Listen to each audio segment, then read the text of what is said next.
The new Generation 11 in Blue Lock is a group we know very little about, but ever since some of them were introduced, all of them have been fan favorites in the community. Players we know of as of now is of course Kaiser, Say, and Lorenzo. All these players are insanely skilled, which is most likely why they got their names in the first place. And in this video, I'll be going over each character, their skills, their personality, and things of that nature. Before we begin, I'd like to say that if you enjoy this type of content, of course subscribe to my channel and also like the video since I make Blue Lock content and I'm beginning to post more often. To start off with what the new Generation 11 is, no one actually really knows, but the running theory as of now is that they're the best under 20 players at their specific position, which is given credence by the fact that Lorenzo is called the strongest defender under 20. To delve into their characters, I'll be going over the characters from who we know most about to who we know least about, starting off with Sayitoshi, of course. Sayitoshi, of course, is the brother of Toshi, the #1 striker in the Blue Lock facility. When we first meet Say, he doesn't really show any emotion, and this continues for most of the manga, and this even goes as far as into his playstyle of soccer, whereas we see he doesn't really show interest in anyone until he meets Ryusei Shido. Before meeting Shido, Say claimed that no one in Japan could catch his passes or play with him since he was just simply too good, which made him not want to play for the U20 Japan team. We see that when he introduces Ryusei Shido, or the idea of proposing him for the team, he has a flary aura coming off of his body, which indicates that he has a very strong interest in him. This interest was later proven to be well earned, since in the U20 match, he was able to awaken Shido to his flow state, and they were able to blow through Blue Lock's defenses and score multiple goals on them. Say's presence on the field alone was said to bring the U20 team to another level, which just shows how much of a good midfielder he actually is. We see that as well as being an insanely good midfielder, he's very well versed in attacking, as he's able to overcome his brother Toshi pretty easily, and clearly states that he can never surpass his big brother. The only person that's able to see through the depth of their plays for most of the U20 match is Nico, seeing even further than Isagi could, and successfully stopping 2 of Say's plays. Say, being a midfielder, also has to have amazing passes, in which he of course does, and Isagi even says that making a pass like he does is like threading a needle, and he's able to do these type of plays just because this is his innate reflexes. Sayitoshi also has amazing eyes and meta vision, being able to see through Isagi's plays and take the shortest route to crush the most dangerous points of his plays. He's also able to easily analyze and destroy Isagi's shot course by bumping into him and changing his center of balance, making it almost impossible for him to shoot the ball. But everything I've mentioned up until now was not Say at full power, and arguably what I'm about to mention here isn't even full power as well.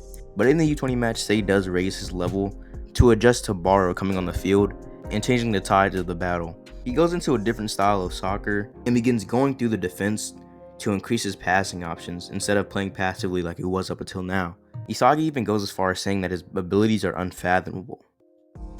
We see that when he's faced with Rin again, while before he was kind of on the same tier arguably, even though Rin was falling behind quite a bit, but at this point he literally just jumps over Rin quite easily and forces Rin to go into a flow state and change his entire way of thinking just to catch up to him. In the state that Say's in, we get to see the actual style of soccer he plays, which is the act of beautiful destruction. Since they were children, Say and Rin have been playing together quite a bit, and they've both always been insanely talented. As we know, originally they planned to be strikers, the #1 and #2 respectively, but somewhere along the line, Say decided to change his ways and decided to become a midfielder, and wanting Rin to become the #1 striker. If you want to learn more about that, I have a theory about it and a video about Say in general that you can go check out after this video. This state of beautiful destruction is supposed to be a direct contrast to his brother Rin's flow state, which destroys things in a more hideous manner. Rin makes his opponent show their best qualities and traits and analyzes that in order to destroy them in the most terrible way possible and get through the defenses. With 1 minute left on the U20 game's clock, Say gets the ball and begins going through the Blue Lock team's defenses, easily going through Baro, Nagi, and even Isagi at one point. But then he's encountered with his brother in his flow state, Toshi, who can only think of destroying and crushing his brother. The first thing he does is tell Rin that with your tongue hanging out and drool running down your face, you're still not over it, are you? The fact that you couldn't score earlier means that was your limit. If you had to shut yourself away in your room, you could have died without knowing your own worthlessness. It's your own fault for sticking your nose into something like Blue Lock. Even though his brother's trying to tear him down, Rin doesn't care at all, and he's just saying things like, "Who do you think you are?" But Say keeps on going, saying that he can never be the world's best, and he'll just keep living in his brother's shadow. But Rin doesn't let these things hold him down, and continues to go against his brother Say. They fight for a while and are pretty even, but eventually Rin is able to get the ball from under Sei into the clutches of Isagi Yoichi, scoring the game-winning goal for Blue Lock. After this match, Sei goes to Rin and tells him that he was wrong and they thought Japan could never produce a proper striker. He says that the one who drew out your instincts and who will change Japan soccer might be Isagi Yoichi, and goes on to say that Japan can still change. That's all we have for Sei right now. The last statement that he made in the U20 game leads me to believe that he might be on the U20 team whenever the Blue Lock team has to win their game, or Isagi leads them to win. And if you want to know who else I think will be on the team, I made a video on that as well, which you can check out. Overall, Sayitoshi is quite an amazing player and especially an amazing midfielder. Being able to complete the U20 game without even literally breaking a sweat, which could imply that he wasn't going his hardest. But I definitely do believe we'll see more from Sei since his character arc with Rin isn't really done. And of course he's a part of the New Gen 11, so he's bound to be in a few more chapters at the very least. Next up in the New Generation 11 is, of course, the striker Kaiser, who we first meet in the Germany Stratum while all the block participants are doing their test to see where they rank. We meet him when Isagi is at the last part of the test where he has to score a high score, and while Isagi was doing it, Kaiser goes on and hits a ball to intercept his own ball, making it so Isagi can't win. And then Kaiser goes on to say Neo Blue Lock. The blurb of this chapter even goes as far as calling Kaiser a world-class player. After meeting Isagi, they don't click at all and almost immediately become rivals, with Isagi saying he's going to destroy his entire life. Kaiser responds by calling Isagi a foolish clown who thought he was the protagonist up until now, which just makes Isagi hate him even more.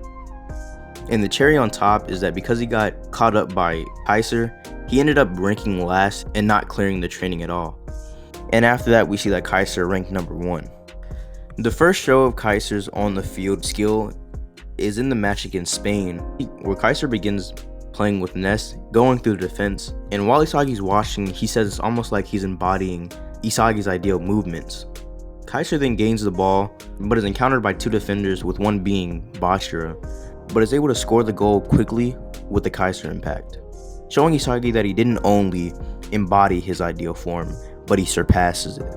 We then go to Noah, who explains the Kaiser impact, in which that Kaiser kicks with his right foot and uses all of his body at once to execute it, and it becomes the fastest kick in the world, even faster than his own. This alone makes Isagi rethink everything that he's thought up until now, and he finally realizes that Kaiser's ability itself is the philosophy of the Germany team, and the Kaiser impact is a perfect unparalleled method of turning a 0 into a 1. This leads Isagi to believe that Kaiser is the embodiment of Blue Lock's ideals, of having the world's best qualities.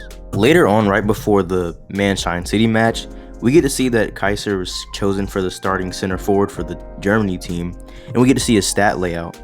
We see that he has a staggering 97 total, giving him an S tier, and he has an S tier in speed, offense, and shooting, an A tier in dribbling, a B in passing, and a B in defense. Now this stat layout is just absolutely insane, and of course he has the highest stat layout on the team, besides the Master. Now in the Mannheim City match, although Kaiser isn't the main focus of the match, we do get to see some glimpses of his skill in this match, such as when we see that Kaiser is able to constantly input new information that he gets from his peripheral vision into his brain, which allows him to know where everyone is and what they are doing at that time, and ultimately leaves him being able to arrive at the best point that no one else could even perceive and score an amazing goal. Isagi goes on to say that when he compares this to the world that he can see, it's like Kaiser's watching from another dimension, and if the state of a field is a 2D image, then the image of a play that one player can visualize would be something of 3D, then the one that Kaiser's eyes and brain are able to see would be a 4th dimensional, godlike vision that stands above everyone else. Having understood this, Isagi thinks that if he masters Metavision, that he'll be able to realistically defeat Kaiser, and goes on to thank him and says he sees hope in crushing him now. Also regarding Metavision, I forgot to say that Isagi does mention that Sei probably also did have this ability as well, which is why he's able to make such amazing passes and plays. Anyways, after Isagi uses Metavision for an entire play, he's seen being very physically and mentally drained, all the while Kaiser is completely fine and walking away, showing his immense stamina and endurance. While Isagi was in his Metavision state, he was able to keep up with Kaiser for a while and even match him and get to the same places that he was planning to get to. But later on, when Kaiser encounters Chris Prince, he kicks things up a notch and plays so well that Isagi says it's impossible for him to interfere with this 1v1, which means that Kaiser probably wasn't trying his all against Hisagi. Now that's really all we have on Kaiser as of now, but there's sure to be more of him in the Uber match that's ongoing in the manga as of the date of I'm recording this, and it's pretty clear to us that Kaiser is one of, if not the best strikers under 20 in the block manga. And there are some arguments made for, who's better between Kaiser and Say, but I'm planning to make a video on that in the near future, so make sure to keep a lookout on that. And without further ado, we can get into Lorenzo.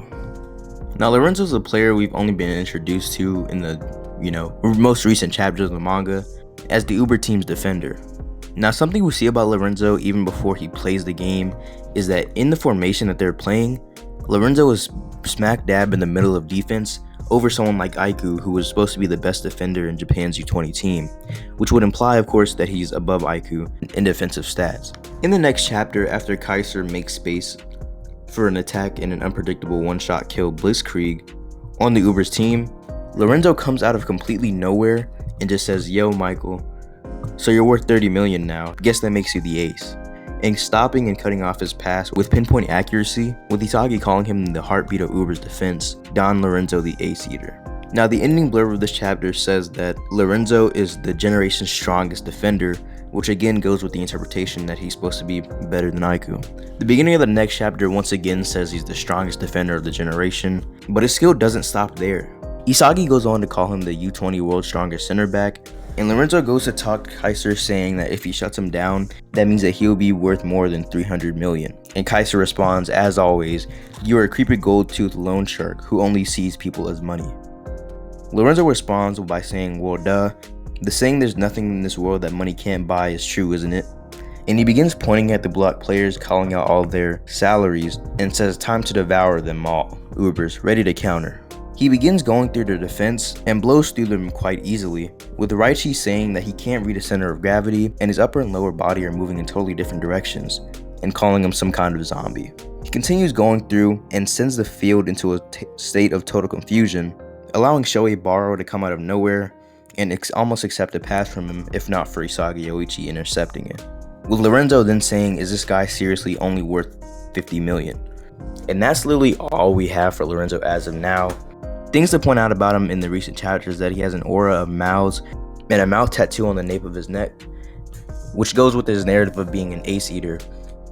And with his skill being above the levels of Aiku and even being called the strongest of the U20 generation as of now, he's definitely going to be a quite important character in the future of the manga, and it'll be interesting to see more of him. But that's really all I have for today. If you enjoyed the video, make sure to like and subscribe to my channel, and also go and check out some more of my videos. Goodbye.